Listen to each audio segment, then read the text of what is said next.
나마스테. 환영합니다. 반갑습니다. 오늘은 우리가 4대 문명지의 발단과 아울러서 발생한 이 중국 황하강 유역의 신앙관과 특히 사후 세계관을 중심으로 해서 진시 황제와 관련하여 함께 알아보도록 하겠습니다. 우리가 지난 시간에 함께 알아본 중국의 성인 공자님의 탄생은 BC 약 551년경이었습니다. 그로부터 약 300여 년이 지난 후쯤에 최초로 중국을 통일한 진시 황제가 탄생을 합니다. 그 당시는 중국 취룽 시대에 중국을 최초로 통일하였다라고 해서 진나라의 첫 왕이라는 뜻으로서 시황제, 그래서 진시황제라고 칭하였습니다. 이 진시황제에 의해서 만리장성이 건축되고 그리고 그 유명한 아방궁이 세워집니다. 이 진시황제는 영원히 늙지 않고 죽지 않는, 즉 영원히 살고 싶은 그러한 욕심이 생겼습니다. 그래서 거기에 따른 불로초를 구해올 것을 굉장히 원했습니다. 이때에 그 비약을 구해야겠습니다 라고 나타난 사람이 노생과 후생이 있었습니다. 근데 이 노생과 후생은 많은 돈을 받고 잠적을 해버립니다. 이때에 진시 황제는 화가 났겠죠. 그래서 이것을 빌미로 하여 또 그 당시에는 유생들이 진시 황제가 어떻게 하고자 하는 일에 대해서 사사건건 안 됩니다, 안 됩니다, 그것은 아닙니다 라고 하면서 계속 정치에 방해가 되고 하니 이 사건을 계기로 해서 분서갱유라고 하는 사건이 발생을 합니다. 지난 시간에 말씀드렸던 그 주권들을 모두 다 불태웁니다. 유학과 관련된 내용들을 중심으로 해서. 그리고 그 이듬해에는 약 460여 명에 달하는 유생들을 모두 다 웅덩이를 파고 거기에서 몰살을 시킵니다. 그래서 이때 발생한 사건을 분서갱유라고 합니다. 그러나 이 사건의 본질을 우리가 조금만 더 깊게 들여다본다면 영원히 죽지 않기를 바랬던 불로장생과 관련이 있다고 봐야 할 것입니다.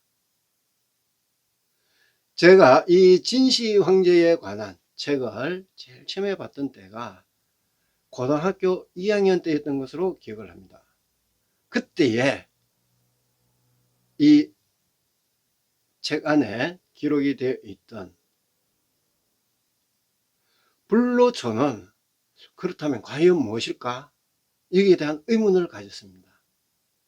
그래서 오랜 동안 제가 생각을 해본 결과 답을 내린 것은 아마 우리 한반도에 있는 산삼이 아닐까? 라고 하는 생각을 해봅니다. 그러나 아쉽게 이 불로초를 결국 먹지 못하고 50세가 되기 전이었던 49세에 세상을 떠납니다. 그렇다면 영원히 늙지 않고 죽지 않기를 바랬던 이 진시 황제가 죽고 난 다음에 그 능의 규모는 과연 어땠을까요? 지금으로부터 약 2100여 년 전에 한나라 당시의 이 사마천의 기록에 의하면 진시 황제의 무덤은 약 70만 명의 인력이 동원되어서 무덤을 만들었다 라고 기록을 하고 있습니다. 그리고 그 크기의 규모는 동서로 약 485 5m, 그리고 남과 북으로 길이는 약 515m, 그리고 높이는 약 76m로 기록이 되어 있습니다. 사기에 의하면은 위로는 하늘을 만들고 아래로는 땅을 만들었다. 그리고 이 수원으로서 강과 바다를 만들었다. 즉 하나의 세계를 만든 것입니다. 그리고 여기에 매장된 검은 보화와 같은 물건들은 굉장히 많다라고 기록을 하였습니다. 이 세계 최대 규모의 지하 무덤에 대해서는 학계에서 굉장히 관심을 가지고 또 궁금해하고 있습니다. 그러나 현재 이 중국 정부의 방침은 발굴로 인하여 문화재가 훼손된다 라고 하는 이유로 이 무덤을 더 이상 발굴하지 못하게 하고 있습니다. 여기서 우리가 관심을 가지고 봐야 할 부분은 수원으로 강과 바다를 만들었다 라고 하는 대목입니다. 그래서 지금 현재 최근에는 이 원격 탐지기로 해서 학자들이 쭉 안을 들여다본 결과 이 무덤의 토지에 비해서 약 20배가 넘는 그러한 함량의 수원이 매장되어 있다 라고 하는 결론을 얻었습니다. 그렇다면 이 수원은 어떤 역할을 할까요? 바로 죽은 시체를, 즉 진시 황제를 부패하지 않게 하는 것이 바로 이 수원이라고 합니다. 여기에 더해서 추측을 해본다면 어쩌면은 우리가 지난 시간에 함께 알아봤던 고대 이집트의 피라미드 안에 있는 미라와 마찬가지로 혹시 마스크 관을 씌웠다라든가 또는 어떠한 수원과 같은 그러한 물질로 그 사체를 감싸고 있지 않을까 라고 하는 의문을 우리가 또 가질 수가 있겠습니다. 만약 이러한 사실들이 밝혀진다면 현재 이 중국 정부에서 문화재 훼손을 이유로 무덤을 열지 못하게 하고 있습니다만 과연 문화재 훼손을 걱정해서 이 무덤을 발굴하지 못하게 막고 있을까요? 무덤 바로 옆으로 약 한 1.5km 정도 거리에는 시안의, 즉 장안이죠. 이 시안의 병마용 갱이 있습니다. 이곳에는 이 진시 황제의 능을 지키기 위해 호위하고 있는 군인의 살아있는 모습과 같은 그러한 약 6,000기의 흙으로 만든 지하 군대가 있습니다. 그리고 지금 현재도 계속 발굴을 하고 있는 중입니다. 그런데 이 진시 황제의 무덤이 만약에 오픈이 된다라고 가상을 해봅시다. 만약에 앞에서 말씀드린 이 사기라든가 또는 현재 이 학자분들이 추측하고 있는 대로, 그리고 또 제 나름대로 추측하고 있는 대로 그 시체에 수은과 같은 그런 어떤 물질로 해서 사체가 쌓여 있다라든지 하는 것이 밝혀진다라면은 바로 고대 이집트의 그 피라미드 속의 미라에 담겨 있는 수수께끼와 같은 맥락으로 해석이 가능합니다. 이렇게 되면 이미 오래전부터, 그 이전부터 이집트로부터 그리고 메소포타미아 내지 인디아로부터 모든 문화가 중국으로 전래되었다라고 하는 증명이 됩니다. 이 문제는 간단한 문제가 아닙니다. 왜냐하면 중국은 중화 사상이 있습니다. 중국이라고 하면은 중화인민공화국이라고 하여서 그 중간에 글자를 빼서 중국이라고 합니다. 즉 이 세계의 중심의 나라다라고 하는 이 중화 사상이 그냥 한순간에 모두가 다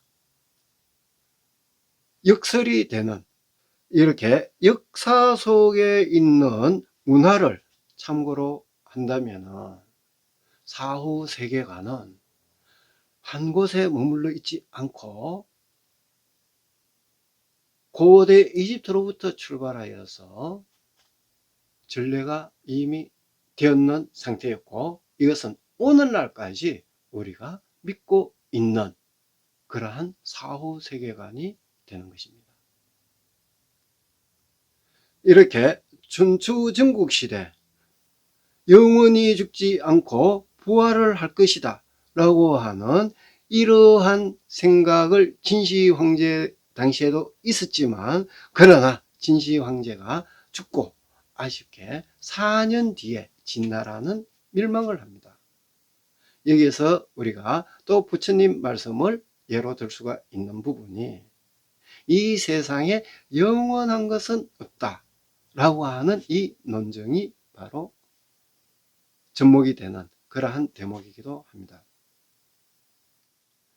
자, 그렇다면 우리가 이 진시황제와 관련을 해서 현생계와 그리고 사후 세계관에 대해서 우리는 많은 생각을 할 수 있을 것이며, 또 여기에 따른 교훈을 우리는 다시 한 번 더 생각해 봐야 할 것 같습니다. 네, 지금까지 인류의 발단과 동시에 발생한 이 현생계와 사후 세계관을 중심으로 신앙적 요소의 그 발생 요인을 살펴보았습니다. 그렇다면 우리 다음은 진시황제의 무덤에 있는 이 시야는 중국 불교뿐만 아니라 북방불교 전래 과정에 있어서 그 중심적인 역할을 하였던 곳이기도 합니다. 기원후 AD 약 650년경에 이 당나라 시대에 바로 당나라의 수도가 또 이 시안입니다. 그래서 이 당나라 시대에 인디아의 즉 인도의 나라다 대학까지 직접 가서 불교를 공부하고 또 돌아오는 길에 불교 경전을 비롯한 트리티피타카 그리고 많은 불교 자료를 가지고 돌아와서 직접 해석하고 연구하였던 현장법사의 본거지이기도 합니다. 이 현장법사와 관련된 내용은 고대 문명의 발단에 따른 어떤 신앙관과는 조금 무관한 관계이기 때문에 다음에 우리가 사단락에서 함께 알아볼 북방불교 마하야나의 그 전래 과정에서 또 다시 한번 알아보도록 하겠습니다. 네, 다음 시간에는 우리가 앞에서 즉 1편에서 함께 알아보았던 이 인류의 발단 과정에 따른 이 신앙관의 발단 요인과 관련해서 그 핵심 요지, 특히 이 사후 세계와 관련해서 우리가 지금 현재 제사를 올리는 것에 대해서 설왕설래 말들이 많습니다만, 제사와 천도제 그리고 49제를 비롯해서 이 현생계와 사후 세계론을 중심으로 다시 한 번 더 종합 정리를 해 보도록 하겠습니다. 그래서 다음 시간에 또 기대를 해 주시고 같이 함께 해 주시길 바라면서, 오늘도 귀한 시간 끝까지 함께 해 주셔서 대단히 감사합니다.